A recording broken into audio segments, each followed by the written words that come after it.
pessoal! As maiores críticas do cinema estão aqui para discutir se existe um padrão nos filmes que ganham o maior prêmio do Oscar. Se você não viu os vídeos que antecedem esse, clica aqui para ver tudo e ficar inteirado sobre o assunto.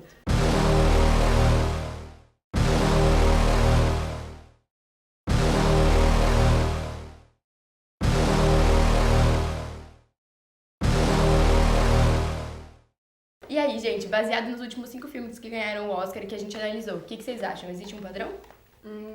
Pra mim parece que existe um padrão, porque assim, os últimos 5 que ganharam foram de drama e parece que só isso que ganha. E teve até o Spotlight, né? Sim, em 2016. Que quase não ganhou o Oscar, assim, por fugir um pouco dessa temática do drama, então parece sim que existe um padrãozinho ali. E no mesmo ano que Moonlight ganhou, tinha até uma certa discussão. Uma discussão não, tipo, muita gente acreditava que quem ia ganhar, na verdade, era La La Land. Inclusive, nesse ano que Moonlight ganhou o Oscar, teve até aquela gafe que foi muito bizarra. Que deram o primeiro Oscar pra La La Land e aí depois viram que tava errado. Tipo, não foi La La Land que ganhou, foi Moonlight. Meu, isso foi muito bizarro, né? Sim. Ficou Mais marcado. memes. Sim. E uma coisa que é engraçado ver é que, tipo, comédias e filmes de terror são raramente indicados. Então, acho que a última comédia que ganhou foi Annie Hall, em 77. E terror também é muito raro, acho que o Exorcista de 74 que foi. Mas, por exemplo, um filme como Corra, que é um tipo diferente de terror, teve muitas indicações. Mas eu acho que talvez seja porque ele puxou um pouco mais pro lado de direitos humanos também. Teve Não sei. Cisne Negro, né? Cisne Negro foi indicado também e era terror É psicológico. verdade, sim. E vai no estilo de Corra. Mas não chegou a ganhar nada. Sim. Ganhou a melhor atriz, né? Da Natalie Portman. Verdade. Sim, real. Acho que uma coisa que a gente pode analisar também se tem um padrão ou não é se eles são baseados em fatos reais ou não.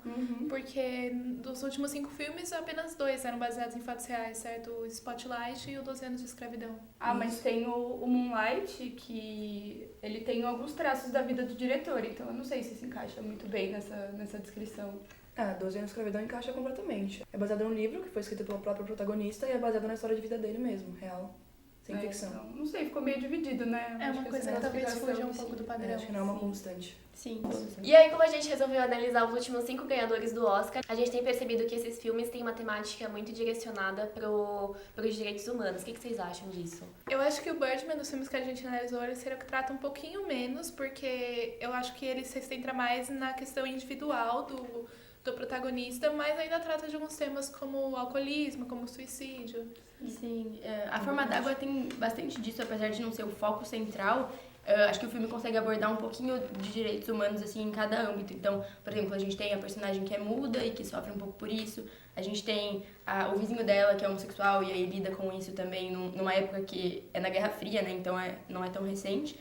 E tem também a questão da amiga dela, da amiga da personagem principal, da Elisa, que ela vive numa casa onde o marido dela é um pouco autoritário, tudo isso. Então tem uma questão de machismo ali por baixo também. Sim. E aí, Spotlight retrata um pouco de abuso sexual infantil. Ele foca na cidade de Boston, nos Estados Unidos. Mas o que é interessante é que no final do filme passa uma lista tipo, de todas as cidades que tiveram casos, né, que foram registrados de crianças que foram abusadas. Cidades brasileiras, inclusive. Sim, cidades brasileiras, Aparece o nome dos inclusive. padres também, não? Sim, aparece, eu acho. Eu acho que sim. Aqui no Brasil, que eu me lembre, tem 2 cidades do interior, Franca e Mariana, se eu não me engano. Nossa. E aí é uma coisa bem bizarra, porque não faz muito tempo que aconteceu isso, foi nos anos 2001. E aí a gente percebe que era bem estranho, porque ainda era um tabu falar disso. E, tipo, era uma coisa que era bem escondido, assim. Se hoje é tabu ainda, né? Sim, 2001. Sim. E tem o Moonlight, né, que trata sobre assuntos muito delicados.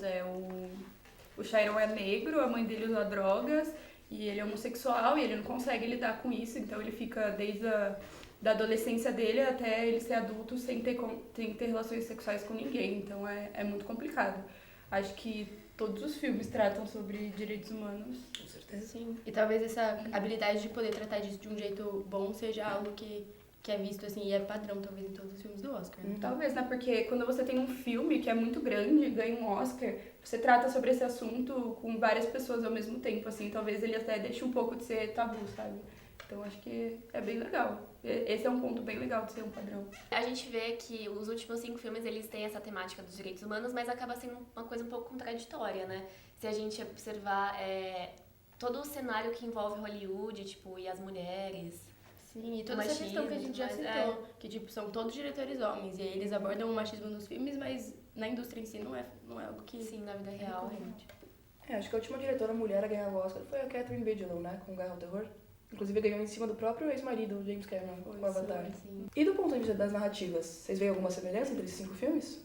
Eu acho que se a gente analisar com aquele respaldo do Prop, inclusive se vocês não sabem quem é Prop, assistam os vídeos anteriores, dá pra perceber, assim, várias funções que são presentes em todos os filmes. Por exemplo, o afastamento. Cada filme tem o seu protagonista, ou seus protagonistas no começo, tendo essa coisa de sair, da saída pro desconhecido, algo novo, assim. E aí, além do afastamento, a gente tem presente em todos os filmes a vilania, que no Spotlight é um pouquinho diferente, porque ele é caracterizado por pessoas, né, que são os padres, abusadores, e também uma instituição, que no caso é a Igreja Católica. Em 12 anos de escravidão, com certeza é o fato do Solomon ter sido tido como escravo e vendido como escravo, apesar de ser um negro liberto. Outra função eu acho que está muito presente é a função do retorno, né? Que no Moonlight o Chiron, ele volta a ver a mãe dele lá na clínica e ele também volta pro Kevin, assim, tipo, ele volta às origens dele mesmo depois de ser adulto, formado e ter uma carreira como traficante, assim. Em 12 anos, com certeza é quando o Solomon volta pra casa dele, né? Depois de ser ajudado pelo Bess, que é o Brad Pitt que interpreta, ele consegue voltar pra casa e volta a ter a vida normal dele.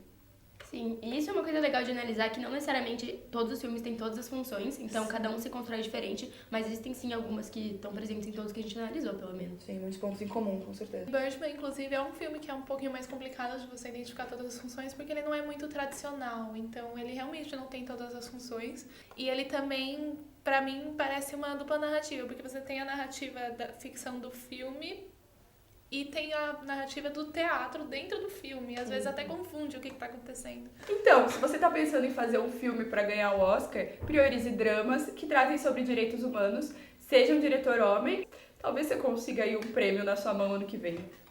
E se você gostou do vídeo, se inscreve no nosso canal e deixa sua curtida aí. Tchau!